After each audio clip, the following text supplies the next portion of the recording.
Сәлем достар, бүгін біз қысқа арнап қызанақ жабамыз. Осындай мөп-мөлдір әп-әдемі болып шығатын қызанақты жабамыз. Бізге ең бірінші банкымызды стерилдейміз. Осылай құманды қайнатып, суымызды қайнатып, банкымызды 5-10 минут стерилдеп аламыз. Бізге қажет заттар: қызанақ, сарымсақ, лавр жапырақтары, бұршақ, қара бұрыш, қалампыр, гвоздика және укроп, 70%-лық уксус қажет болады. Стерилденген банкымызды алып, ең бірінші сарымсағымызды саламыз және лавр жапырағын, қара бұрышымызды, қалампырымызды, гвоздика деп аталады орысша, саламыз және укробымызды саламыз. Содан кейін жуылған қызанақтарымызды орналастырамыз. Қолымызбен салып, осылай орналастырып шығамыз, бәрін реттеп, әдемі қылып орналастырамыз. Оған дейін суымызды газге қоямыз. Суымыз қайнау керек осылай.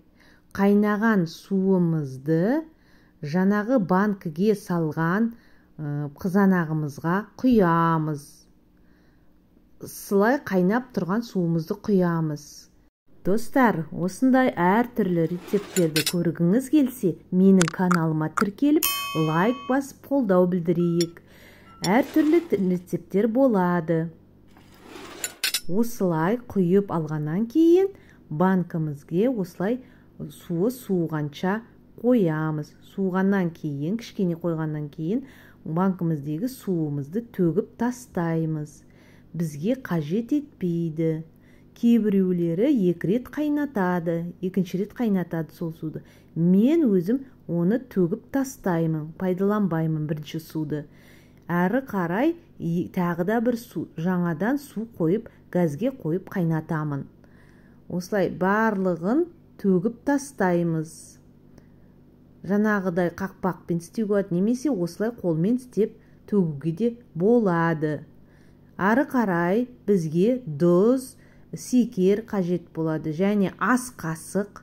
Біз тұз бен секерді ас қасықпен саламыз. 1 ас қасық тұз саламыз. Менде 3 литрлік банкі.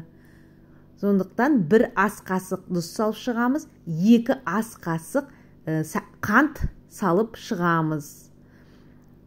Міне, салып аламыз. Тағы да газде қайнап тұрған суымызды салған қант салған үстіне құямыз. Осылай қайнап тұрған болу керек суымыз.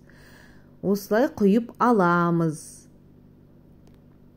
Сол кезде қантымыз бен тұзымыз ериді. Қорықпаймыз, ерімей қалады деп қорықпаймыз. Осылай құйып аламыз барлығына. 3 литрлік банкіге 1 ас қасық тұз, 2 ас қасық қант саламыз. Ары қарай бізге шай қасық керек болады. Осындай үлкендеу шай қасық. 1 шай қасықтан, жаңа 3 литрлік банкімізге 1 шай қасықтан уксус құйып шығамыз. 70%-лік, 70%-лық, 71%-лық дегенде болады. Осылай бәріне 1 қасықтан уксусымызды құйып шығамыз. Міне мынандай шай қасықпен құямыз. Келесі осындай автомат кілтпен банкімізді жабамыз. Кілттің түрі де болады. Автомат және жартылай автомат. Менде автомат кілт мынау. Осылай барлығын жауып аламыз. Жапқаннан кейін төңкеріп тексереміз жабылғанын, қақпағының жабылғанын. Барлығын жауып алғаннан кейін осылай шүберегімізді төсеп, банкымызды төңкеріп қоямыз.